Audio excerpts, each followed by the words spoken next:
26મી જાન્યુઆરી પ્રજાસત્તાક દિવસ અને આ દિવસની તૈયારીઓ જોવા મળી રહી છે, ઉજવણી જોવા મળી રહી છે ત્યારે રાજ્યની અંદર એક મહત્વનો નિર્ણય લેવામાં આવ્યો છે। રાજ્યની અંદર પ્રજાસત્તાક દિને રાષ્ટ્રપતિ એવોર્ડની જાહેરાત કરવામાં આવી છે। 11 પોલીસ અધિકારી અને જવાનોનું સન્માન થશે। શું વિગતો છે? વિગતો સાથે ભાવિની જોડાયા છે।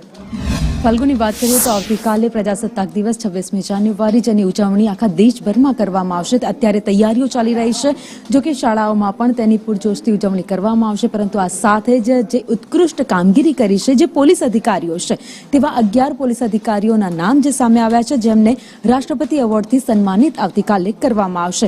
અને ગુજરાતના જે 11 પોલીસ અધિકારીઓ છે જેમાં એક બે નામની આપણે વાત કરીએ તો રાજકોટ સીપી બ્રિજેશ કુમાર ઝા છે, તેમનું નામ પણ આમાં સામેલ છે। તેમને પણ આવતીકાલે રાષ્ટ્રપતિ એવોર્ડથી સન્માનિત કરવામાં આવશે। આ સાથે જ સ્ટેટ કંટ્રોલમાં એએસપી ડીપી ચુડાસમાને પણ સન્માનિત કરવામાં આવશે। આ સાથે જેવા 11 નામ છે જેમને આવતીકાલે સન્માનિત